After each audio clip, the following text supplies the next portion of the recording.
Pemirsa, ketegangan antara Israel dan Iran terus menjadi sorotan dalam dinamika geopolitik global. Lantas bagaimana perbandingan kekuatan keduanya?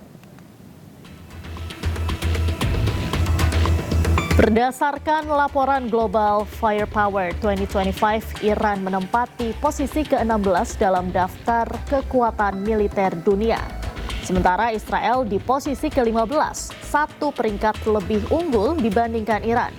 Dari segi personel aktif, Iran memiliki sebanyak 610.000 personel, sementara Israel memiliki 170.000 personel aktif. Iran memiliki 350.000 personel cadangan, sementara Israel memiliki 465.000 personel cadangan. Iran memiliki sebanyak 220.000 paramiliter, sementara Israel punya 35.000 paramiliter. Dari segi anggaran, pemirsa, Iran memiliki anggaran sebesar 15 miliar dolar Amerika Serikat, sementara Israel memiliki anggaran 2 kali lipatnya dari Iran, yaitu sebesar 31 miliar dolar AS. Kemudian dari segi kekuatan udara, Iran memiliki sebanyak 551 pesawat, sementara Israel 611 pesawat. Selanjutnya, pemirsa, Iran memiliki sebanyak 13 unit helikopter, sementara Israel punya 48 unit. Untuk kendaraan darat, Iran punya sebanyak 1.700 tank dan kurang lebih 65.000 kendaraan lapis baja. Sementara Israel 1.300 tank dan 35.000 kendaraan lapis baja. Dari segi kekuatan laut, Iran memiliki 101 kapal dan Israel 67 kapal. Kemudian dari segi senjata nuklir, Israel memiliki 90 hulu ledak, sementara Iran belum memiliki. Terkait perang cyber, keduanya sama-sama aktif.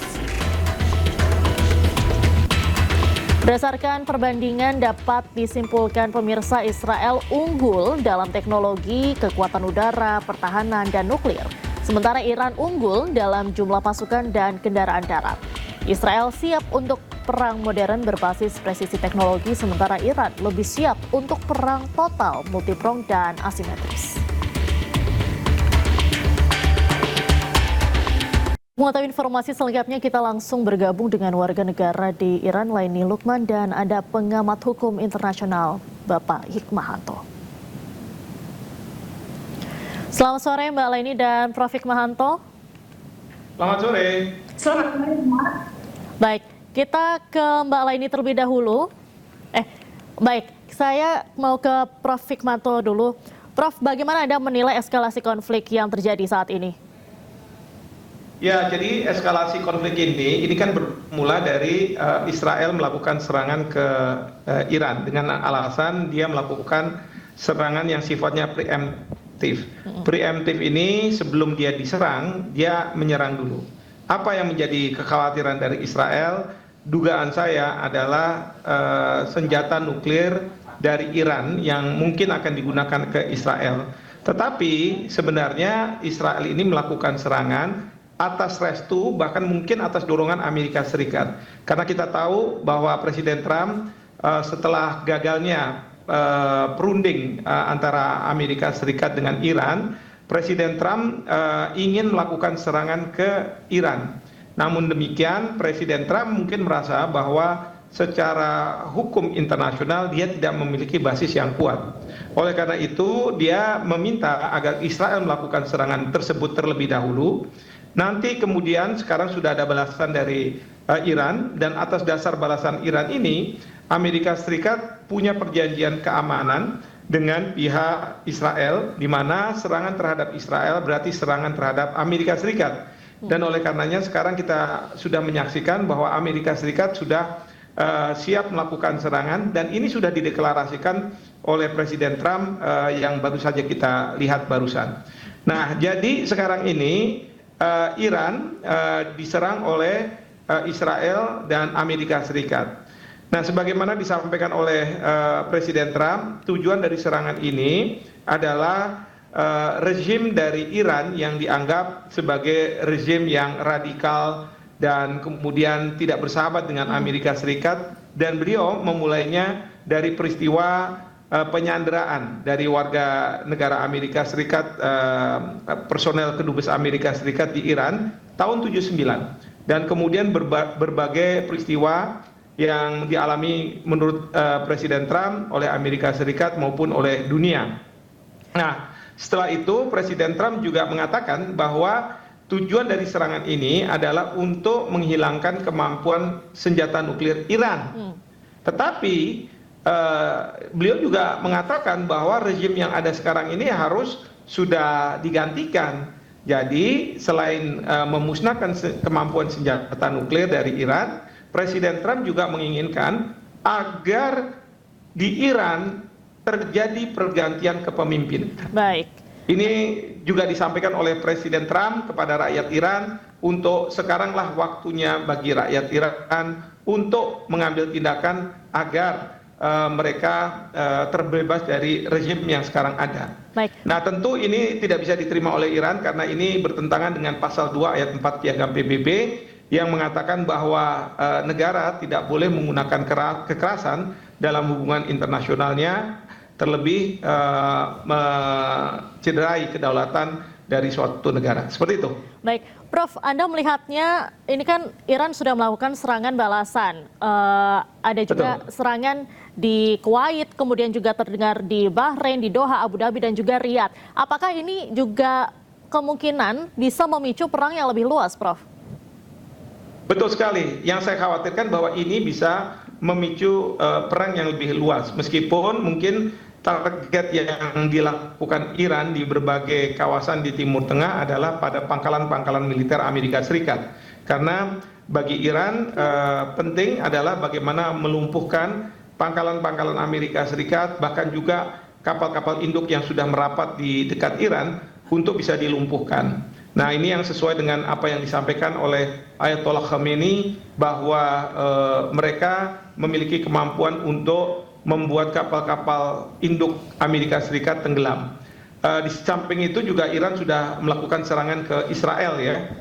Jadi nanti kita bisa lihat nanti seperti apa hasil dari serangan-serangan ini. Seperti Baik. itu.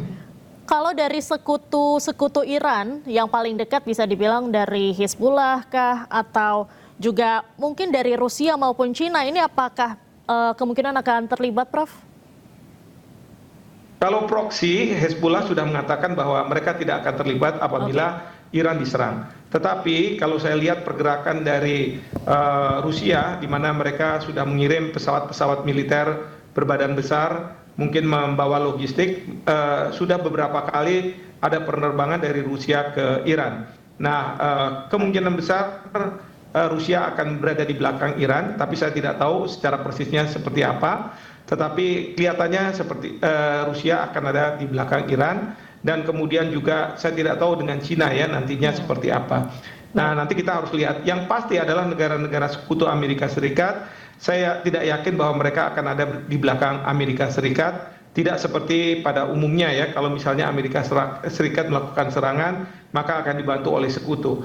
Karena ini berkaitan dengan hubungan yang kurang baik antara Amerika Serikat dengan negara-negara sekutu belakang ini. Misalnya saja Amerika Serikat Trump akan mengambil Greenland, Trump mengenakan tarif yang tidak realistis dengan Amerika Serikat, dengan Uni Eropa dan Eropa tentunya. Baik. Jadi hal-hal seperti itu yang membuat hubungan tidak baik. Baik, Prof, kita akan menyapa warga negara Indonesia di Iran terlebih dahulu. Ada Mbak Laini, selamat sore waktu Jakarta, Mbak Laini. Selamat sore Mbak Laini. Ya Mbak. Baik, Mbak Laini boleh diceritakan saat ini kondisi terkini Selamat sore waktu Jakarta. Baik, Mbak Laini boleh diceritakan bagaimana kondisi terkini di Iran saat ini? Ya, selamat sore Mbak. Mbak Laini boleh diceritakan bagaimana kondisi di Teheran saat ini? Baik. Seperti apa? Saat ini benar ada serangan tadi pagi, kebetulan Iya Mbak, silakan. ya, Silakan Mbak Laini. hari ini pada hari Sabtu merupakan hari kerjanya, hari pertamanya kerjanya masyarakat Iran tersebut.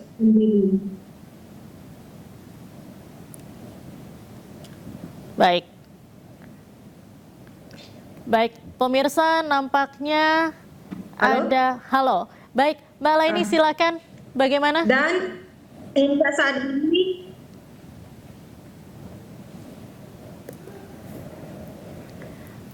Baik, ya kondisi saat ini di Iran dan di Teheran, kebetulan saya sendiri di Teheran seperti biasa masih beraktivitas.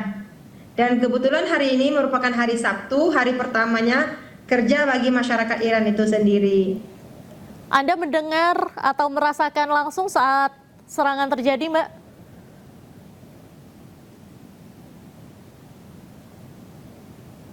Mbak Laini?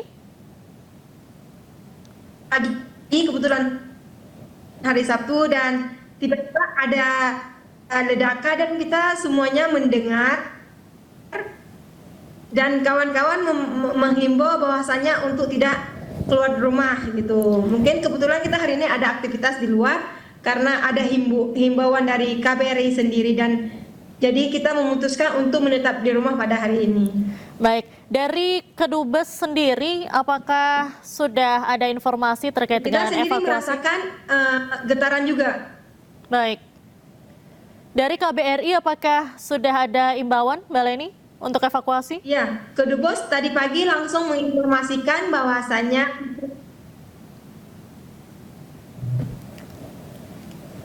dari KBRI sendiri sudah menghimbaukan untuk masyarakat warga Indonesia yang berada di Iran agar tidak keluar dari tempat tinggalnya dan menjauhkan tempat yang ada memungkinkan terjadi ledakan tersebut.